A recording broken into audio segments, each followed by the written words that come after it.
Well, hello, friends, neighbors. It's another beautiful Tuesday night here. I'm in Alberta, and with me, I have a special guest from Ontario, and that would be Don DeMonte from Last Straw. Welcome to the channel, Don.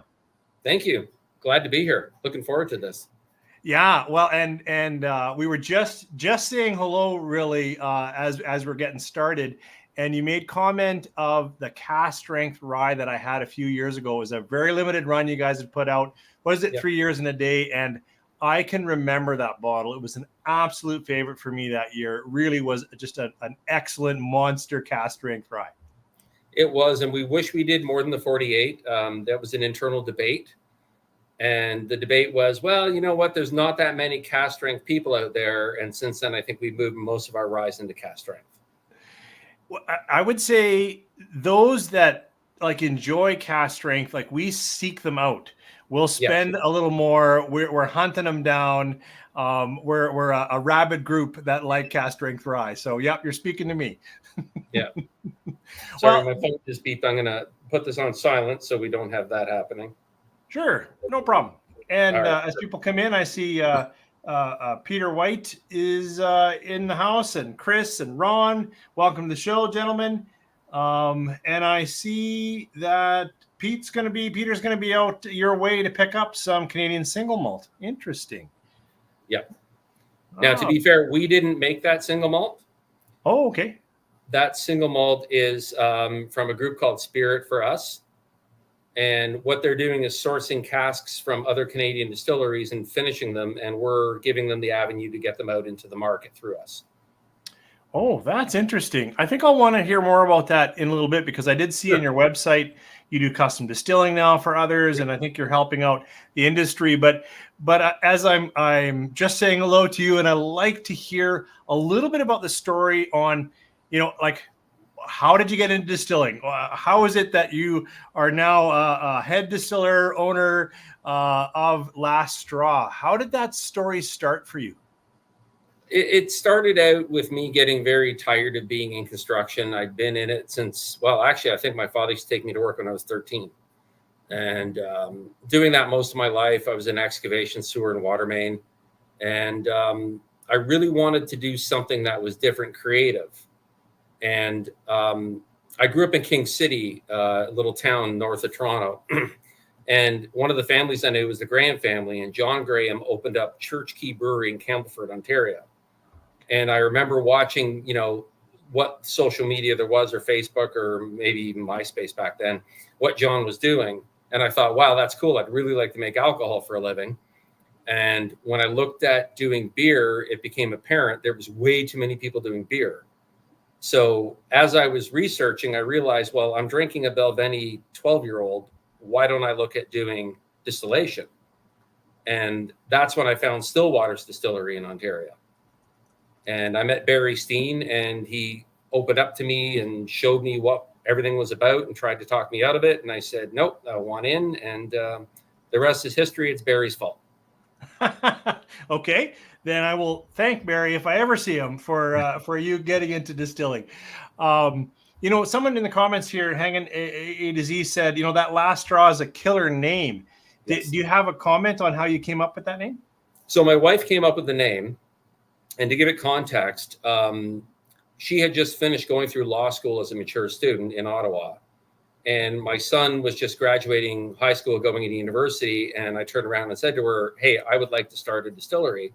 And she said, well, you should call it Last Straw, because how much more can we take? It's kind of like the straw on the camel's back, but then it worked with, like, fields of grain, straw. And as soon as she said the name, I said, that's it. That's the name I want. That is a great story. Like, supportive, but could be the last straw of what we have to maintain here. That's pretty awesome. Yeah, and I heard a little bit of your story. I read ahead of time that you were, I don't know if you were actually in a water main break, or you're in some water and you're like, you know what, I've had enough of this construction. I got to get into something a bit more creative. So, well, when you put your hands sometimes in people's poop, it's enough. So yeah, for sure. For sure. Well, and I see Jeremy's in the house here from Sipper Social Club. Welcome here, Jeremy, and a few others have joined. And I've noticed also that your uh, adventurous. Like you did a collaboration with Rob, Whiskey in the Six. Is that Yep, right? yep, yep. We And did the did you first do one. one or two with him? I can't remember. The first time was a single cask, and now we've done two more with Rob. And basically, it's like Rob picks the mash bill, Rob picks the barrel, and we just go ahead and do it. Okay. Well, that's really, really cool.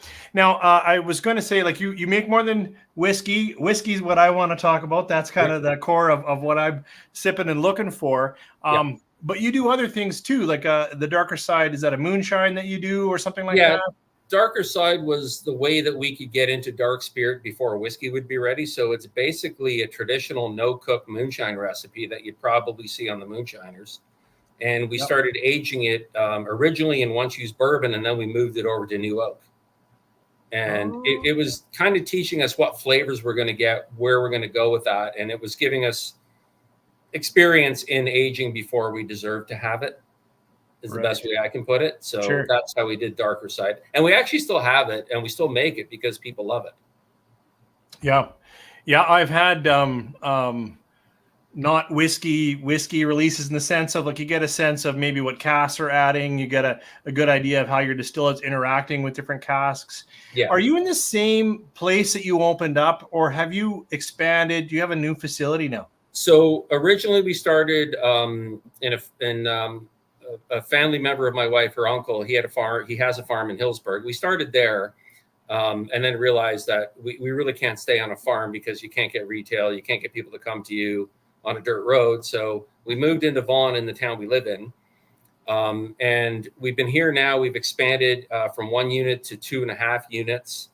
1 unit is basically barrel storage and bulk storage and bottling. The other unit is distillation and barrel storage and finished product storage. And we have offices next door now, so we have more retail space. And we've since purchased a very large still, and we put it in Collingwood in an old Canada Mist warehouse with Heretic spirits. And we've done some experimental runs with it. We haven't quite got it running where we want it to be, but it's a 7,000 liter pot still.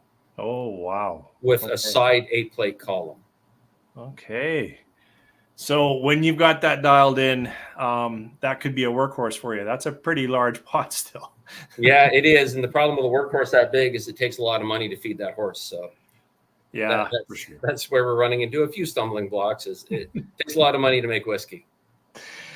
Yes, and I'm learning that not I haven't walked in your shoes, but I had the good fortune of talking to a few of your distilling neighbors, and it is a challenge for you guys to keep it going, even when you're producing really, really good spirits. Now, you've been so generous and have sent me some of these bottles. I haven't opened them yet, and I would like to sip a couple of them with you, talk a bit more about these specific releases.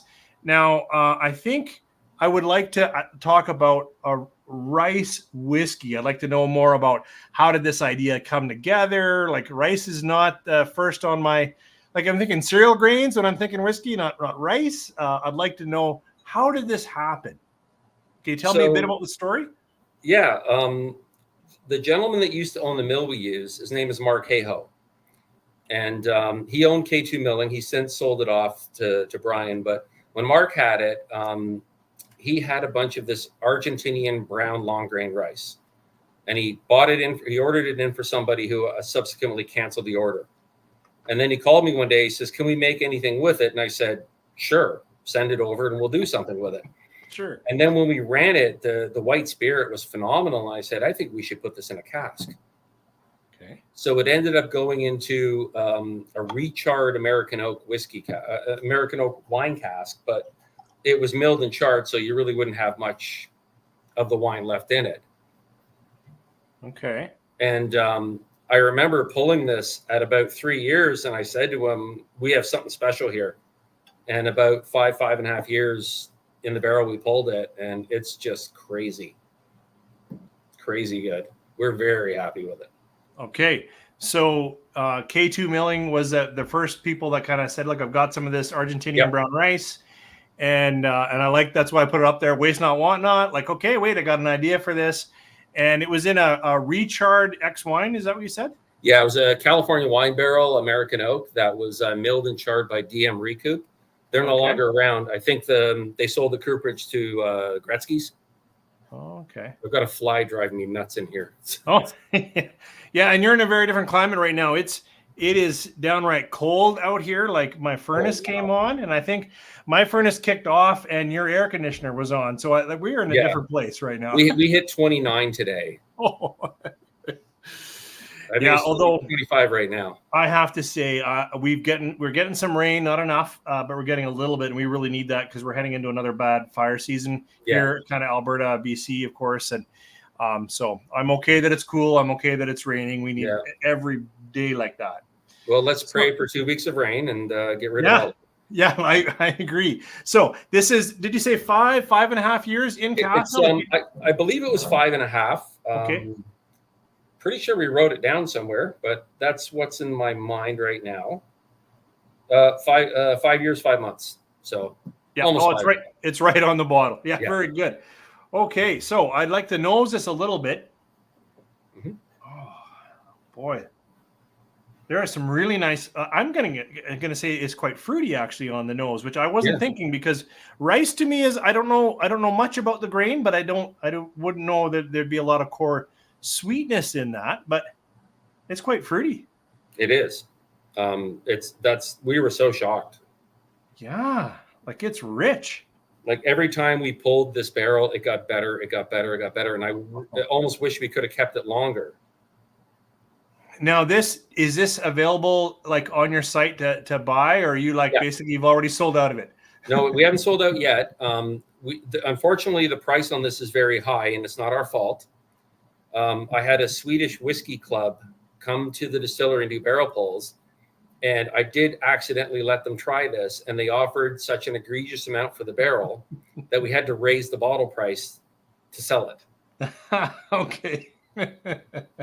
Well, I suggest that's a good challenge to be in for someone like yourself. When someone says, "Oh, we want to pay for that," that is worth it. Yeah. Yeah. No, it was quite shocking with the offer, and Mark Hayhoe, it was his decision, and he said, "No, get it in bottle, get it to the people."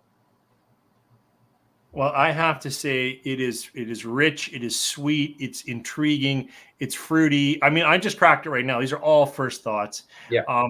But it is certainly capturing my interest, like right away, just on the nose. It is a unique nose. Well, the funny thing is, when we poured this at Whisky Ottawa, we poured it at Spirit of Toronto. We were also at the Calgary Whiskey Show, even though we weren't supposed to be. And okay. What do you mean? You snuck in the back door? Like you just put some whiskey in the truck, or like? No, we kind of just snuck in and had a table there, although we shouldn't have. And I hope the Alberta Liquor Board's not listening. No, I don't pay attention. No. When we pour this, the interesting thing is people knows it, and they're like, "Wow, that's different." Mm-hmm. And the first sip is confusion. Oh, okay. The second sip is like, wait a second. And the third sip is, wow, I really like that. That's literally what keeps happening. And I think it's because it's so unique.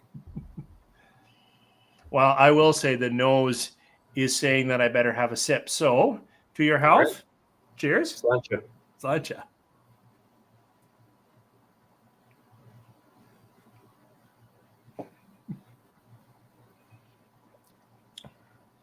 Well, you set me up for that.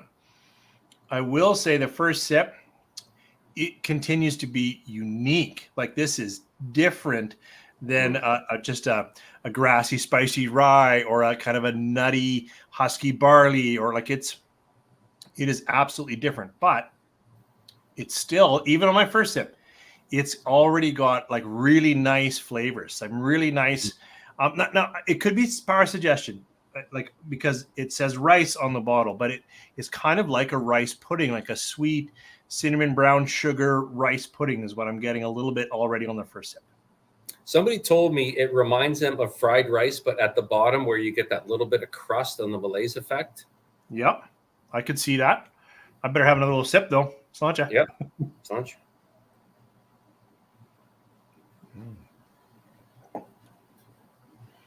Okay. I can see it evolving into a little more of that, roasted grain that I was not getting on. The first sip matched more the nose for me. Sweeter, clearer, fruity, but a little bit of spicing, as I mentioned, that brown sugar and a little bit of cinnamon, even like some of those kind of spices.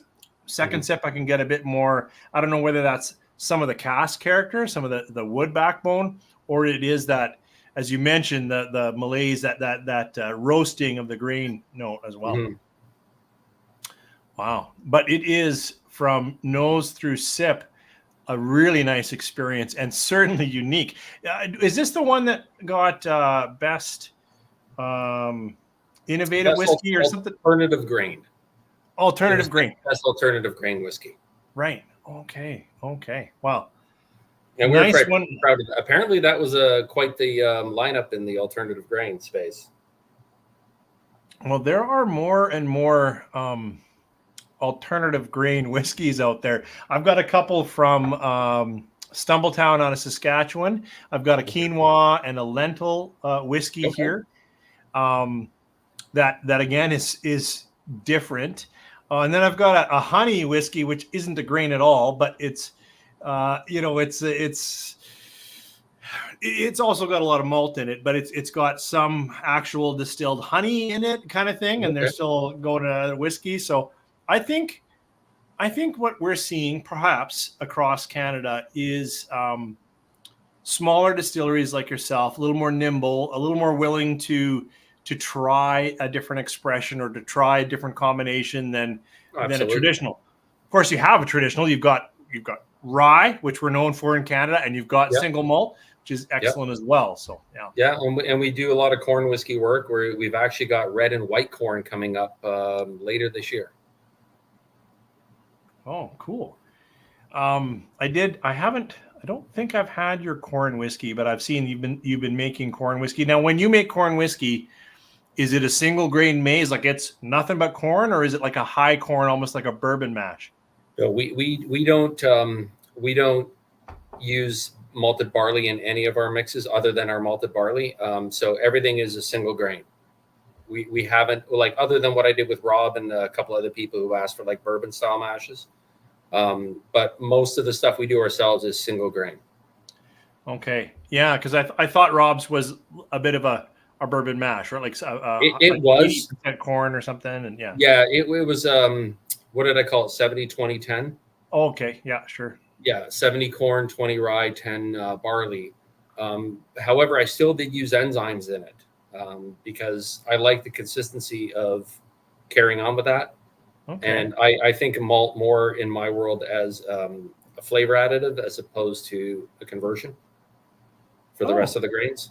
Okay. Interesting. Probably because I just don't want to make mistakes and it's easy to throw malt in. Sure. I really notice malt as a flavoring when I'm comparing unmalted and malted rye. I find those two, for my palate, I generally pick up if a rye is malted. But speaking of which, I don't want to move too quickly to another whiskey, but we said hello, that we kind of met each other through distance. I had the good pleasure of getting one of your cask strengths when you had only 48 bottles. And this is a rye now, this one here. But at first I thought, it's probably not cask strength, because I had expected, cask strength to be kind of written across it. But then down here it says 63%. So I'm pretty sure this is another cask strength rye. This is. This is our third cask strength rye. Wow. Yeah. Okay.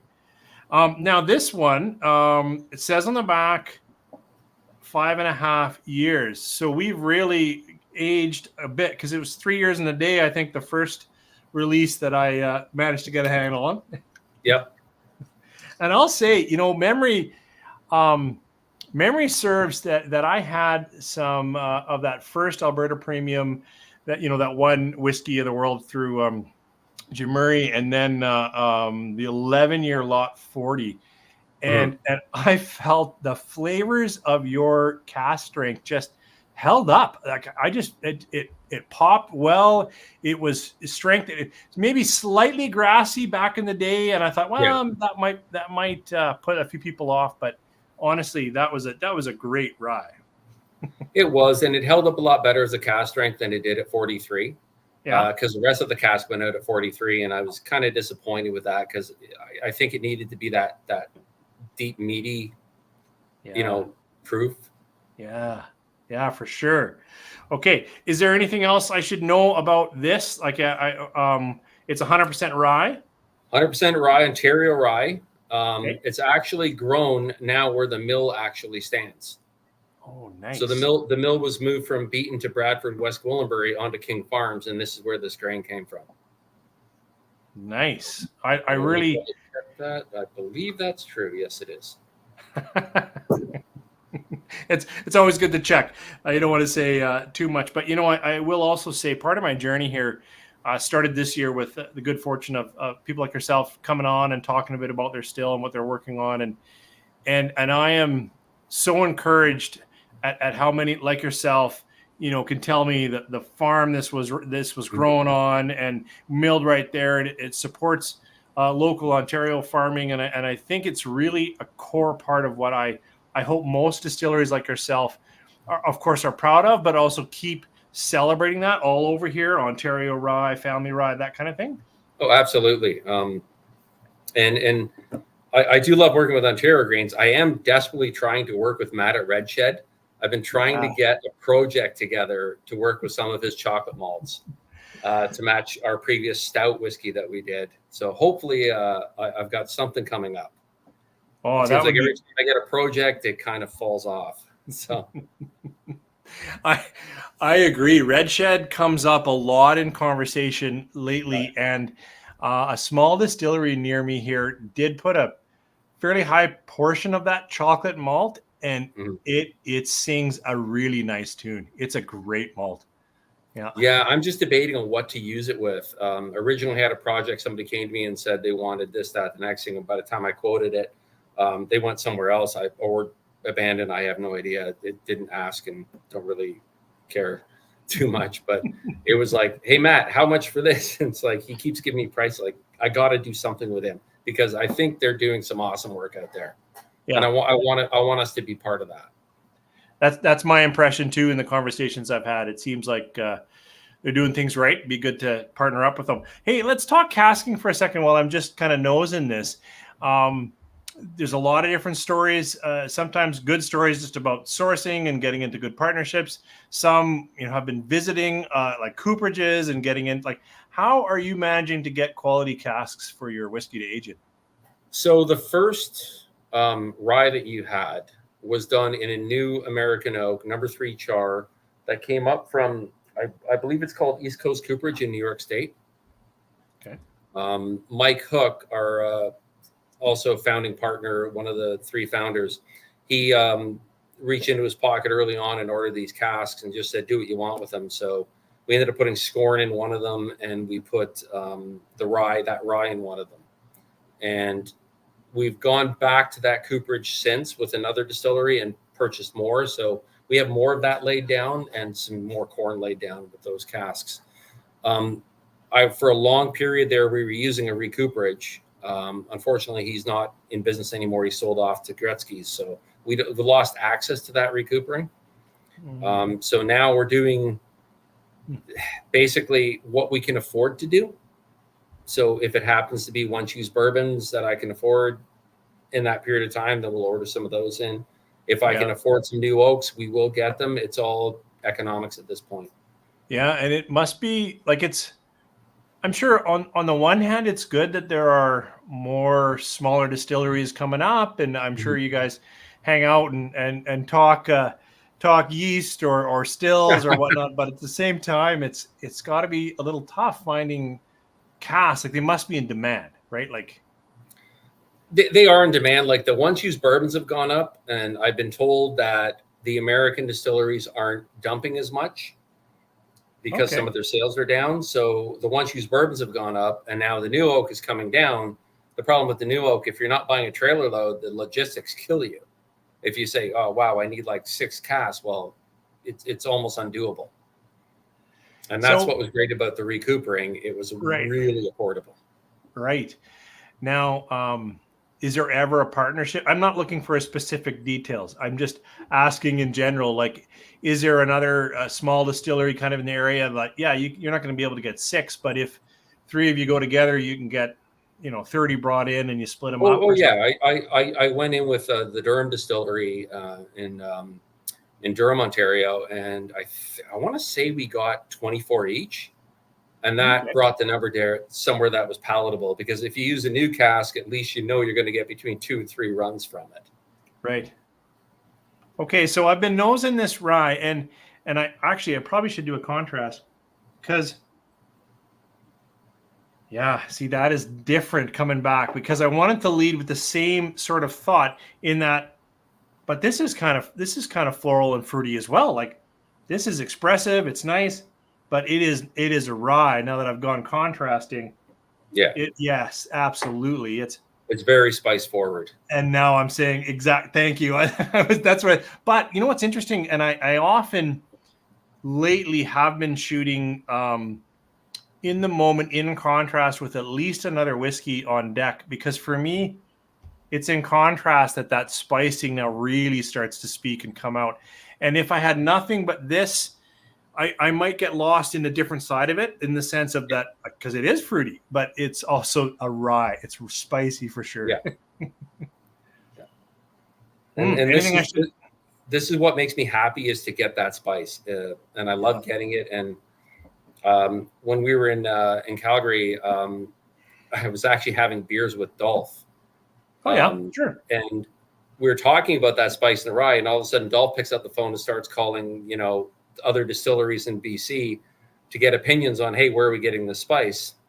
And I wish I could remember exactly who it was that we were talking to. And it was the temperature that I'm mashing at, we figure is likely what's getting that spice, because I do mash very high. Okay. Now, is that true? I'm thinking it might be. I don't want to experiment by doing any mash lower because I don't want to lose the spice.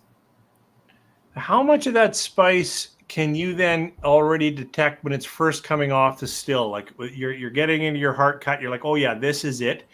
Are you already getting it? You get it. It's muted compared to what it is in the barrel after some time, but you do pick up that this is unmistakably a rye, and this has that bit of a spice note. Okay. Oh, it's already it's going to land well, I'm sure. So to your health again, sir. Cheers.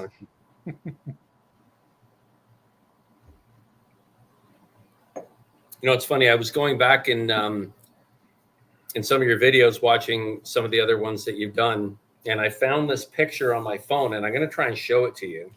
Okay. It's somebody else you did one of these with. I don't know if you recognize those guys. Yeah. Oh, no, I can't really see them well.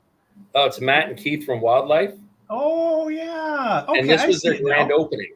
Yeah.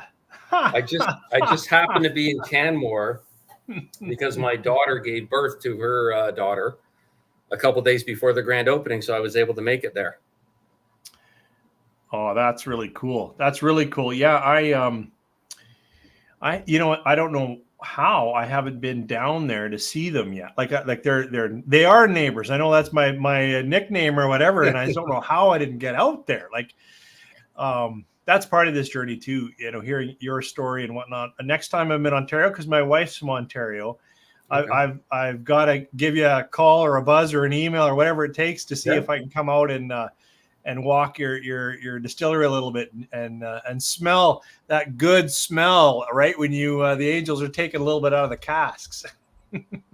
Yeah, that's actually one of my favorite smells, is going in the unit with the casks, and you do get that unmistakable whiskey note. Yeah. Well, initial thoughts. This is another awesome rye, but I want to say I should have kept a sample back of that first one, because this is a more mature rye. It is a broader flavor and spice profile without some of that high grass, almost that dill. Yeah. I'm not getting that in this one. Yeah, no, we don't get the dill. Yeah, this is, I think, more spice forward than the original one.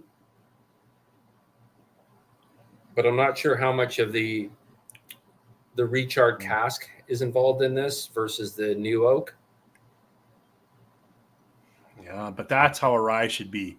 Full flavored, spicy, but not off-putting. Like that's the challenge with sometimes rye, depending on who I pour it for. If it runs into menthol or dill, Yeah. it'll some people are really put off by that. And I can say I'm getting rye bread and rye notes, and there is a bit of rye grass. I don't want to say it's not there. Like it's a rye. Yeah. But it's not running down that path that I think can be challenging for some. Yeah, and what I found is when we started working with number 4 chars, we got too much smokiness in the rye. Oh. So we backed off to number 3s. And I've actually sold off some casks that I didn't want to use in our profile. Now that's interesting, because I tend to like a little more char and smoke in some whiskey. So it's interesting that you felt like it was just too smoke forward, or it was way too smoke forward. It took over from the spice. Mm-hmm. And the spice is where I want to be. I don't want to be smoky. Would I ever go down the road and try to mix a peated rye? Maybe, but that would be a different kind of smoke than I was getting from the barrel. So, yeah, I prefer the rye in number 3 char. Number 2 to number 3. Okay. Now you mentioned peat. I mean, we've talked rice, which again, just what a unique experience. Mm-hmm. Very different and good though. Like the flavors are they're on point. They're very delicious. I don't mean, like when I say unique, don't take that wrong. That's a compliment. Yeah. Good, because I mean it that way. And then you just kind of mentioned peat. So like I know you do have a single malt. I'd rather not open it up here because I'd like to take some time with it here. But have you thought about, like, with this single malt, is it finished it's in your rum cask, right? Like you did this in your own... it was finished in our blackstrap rum cask. Okay. It's a good whiskey. However, having, and I'll say this again, I've said this before online, having Laird of Fintry, having 2 brewers, I've rethought how to do single malts. Okay. And I'm not disappointed in that one. It's just not where I wanted it to be. And I'm leaning towards changing the process of single malt. Oh. Okay. So that single malt was done on the grain. So it was milled down to a fine powder, and it was mashed, fermented on the grain, and it was strip distilled on the grain. Okay. So I want to start working my single malts off the grain, and it's the only grain I want to do that to. I want to keep the rye on the grain, the corn on the grain, the wheat on the grain, the rice on the grain, but I want to move the single malts to off the grain. Oh, okay. And so, like you say you want to, so that's a process you're probably experimenting with now, you're working on now. Oh, I'd be experimenting with it if I could afford the lauter ton that I require to do that. Yeah. That's going to take some time. I've been in talks with a couple of breweries to do some stuff for us to get some experiments down. Okay. But that's becoming my opinion, that single malt should not be done on the grain. And when you say, I could be wrong, but you've been influenced by, is that like I have, even though I've talked to, of 2 brewers, what was his name?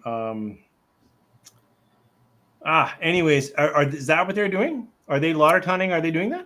I believe so, because they're using their brewery equipment to do the mashing. So right. Okay.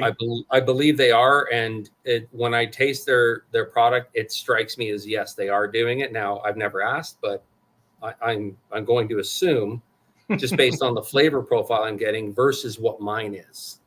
Right. Okay. Well, I am looking forward to opening that up. I haven't had your single malt before. I've really only had your rye. Now I've had your rye and your rice. Oh, speaking of rye and rice, there is another release that. How did you end up trying to combine, or not trying, deciding the right portion of a bit of Ontario rye and a bit of Argentinian rice? So when you have some rye left over and you have some rice left over, you blend them, and that's your ratio. There's an empty barrel and there's two halves of whatever. That's a great answer. Just like your waste not, want not earlier. Well, Yeah. when you've got a little here and a little there. Yeah. Yeah. When your budgets are small, you fill what you can. That's excellent. That's just excellent. It's interesting earlier because I was mentioning peat, and then Peter White mentioned peated rye doesn't always land, and I would agree with that. The lot 40 I've got there, is it a port finish, the number 2, and then they got a peated one, and it's not my favorite, but I didn't mind. There's a little bit, I think there's a little bit of it's a peated cask that these guys put their rye in.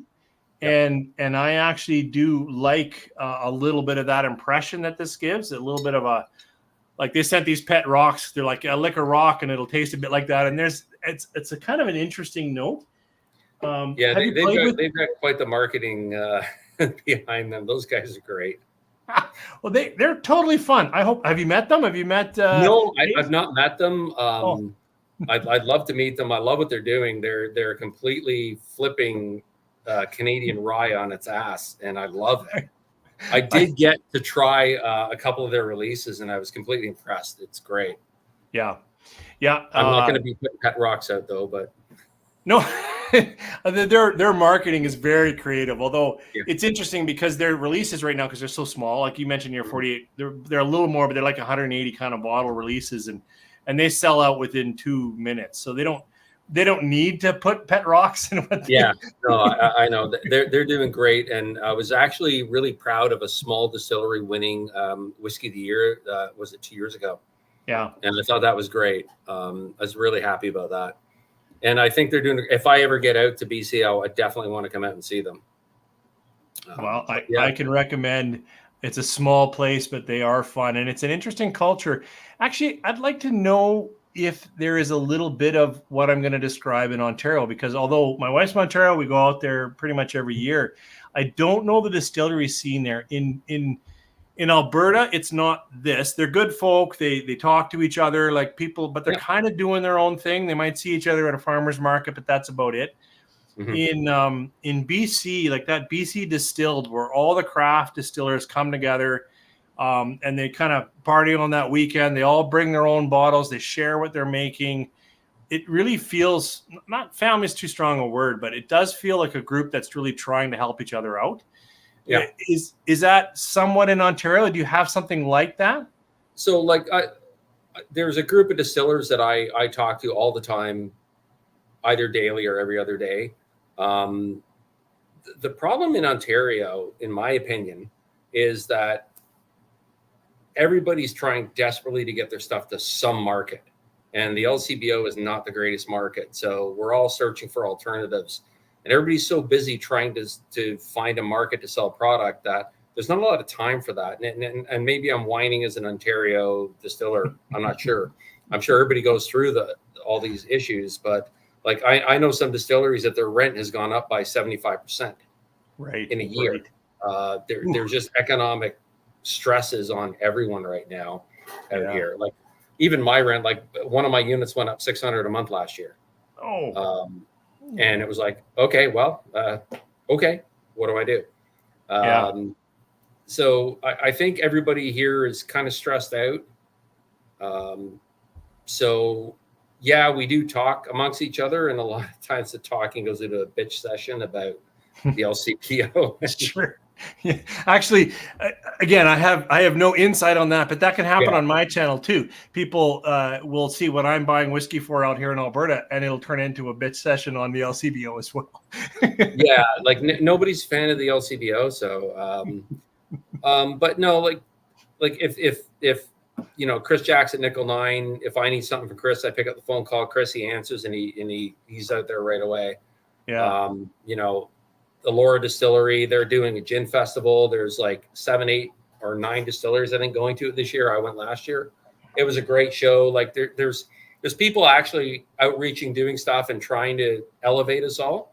Yeah. It's, you know, how much time though can you invest in that relationship versus, wow, I got to make money to pay the taxes. Like for our part, sometimes we sell cast off that we don't want to sell. just to keep the payroll going, the doors open. Yeah, and I have nothing to offer that except for what I'm sipping here is excellent whiskey. You know, a number of people that tune in here are across the country, and I should ask, like, if I'm here in Alberta and I go into your website, if I see something for sale, I want to try this very unique rice wine. I can order it. Will it come out my way? Can you ship to Alberta? Yeah, I ship everywhere except for Nunavut. Okay. No, that's good to know. Now, I do have a couple of Americans that tune in as well. Do you have anything going on south of the border, or right now it's all in Canada? It's all in Canada, and like you said with Sons of Vancouver, their releases are about 180 bottles. A lot of our whiskey releases are between like 160 to 220. So we don't have a lot of whiskey to go out. And this year was our big push that we put 4 out at once, because I wanted to hit some shows. I wanted to hit the awards. I wanted to see, you know, if we could make a statement this year. And I think we did. Unfortunately, through 2020, we didn't really make any whiskey because of the pandemic. Right. Because we were I thought you picked up quite a few recognition. I think just about every bottle up here won recognition at some category at the Canadian Whiskey Awards. And I know you enter other ones. So. Yeah, I think so. Yeah. And that's congrats. And it is good to have a deep shelf. And someone said earlier, sorry, I forgot who, but they said, you know, it's a sharp looking bottle. And I agree. You got some nice, like I would notice that on a shelf. So that's good to you guys. That's awesome. Yeah, no, we revamped the brand a bit. We had to modernize it, and I think it looks good. And it looks more like a whiskey bottle versus what we used to do. Yeah, well, if it's good inside, I can look back through packaging that doesn't grab my attention as long as the whiskey's good. And since hello, I think your rye is some of the best in Canada, and I'll definitely recreate that in the sense. Maybe I'll do it blind, and I'll put your rye in with a couple and see what I'm tasting up front. That'll be fun. Yeah, no, I'd like to see that. Is there anything you want to share? You know, we have a small group. They're staying in, which is good, but also a lot of people catch us on the replay. And what would you want people to know about? Like, we've talked about the bottles that are here. Do you want to share what's coming next, or like what would something you want to share with some people? Yeah. So our partner Mike Hook has taken on this. The best way to describe it is almost like single family farm releases. So he's been going out and meeting with farmers that have specific grains that are generally no pesticide, no till, no fertilizer. And we've been trying to purchase from them in bulk to start laying down whiskeys like that. So we've done some buckwheat, some Redeemer wheat. We've done red corn, white corn.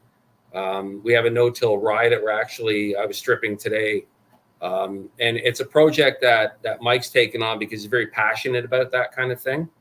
And I was like, hey, if someone's passionate, run with it. Let's do it. Let's get these whiskeys into barrel and let's get them in the bottle.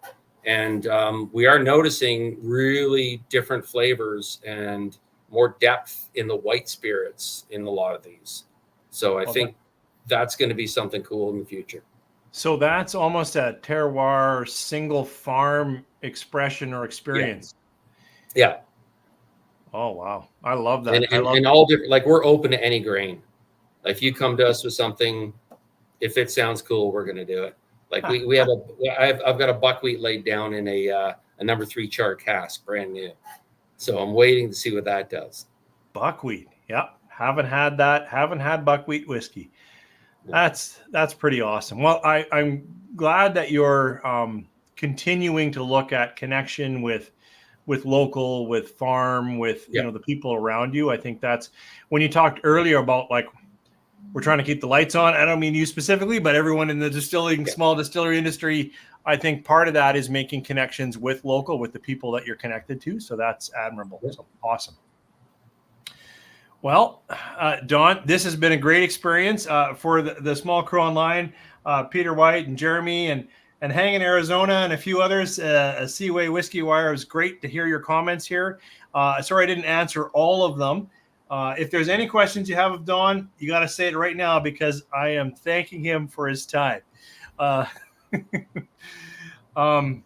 thank you. Thank you for staying connected to us local whiskey folks and supporting our passion, which is to share a bit about our experience with your whiskey. And thank you for making a quality release like this, taking time tonight. All right. Wish you all the best, and certainly look forward to when some of that buckwheat or other unique grain becomes of age. I'll make sure you know when they're there. Thanks. Cheers. You guys have a good night. Thanks for joining us, you guys. Thank you.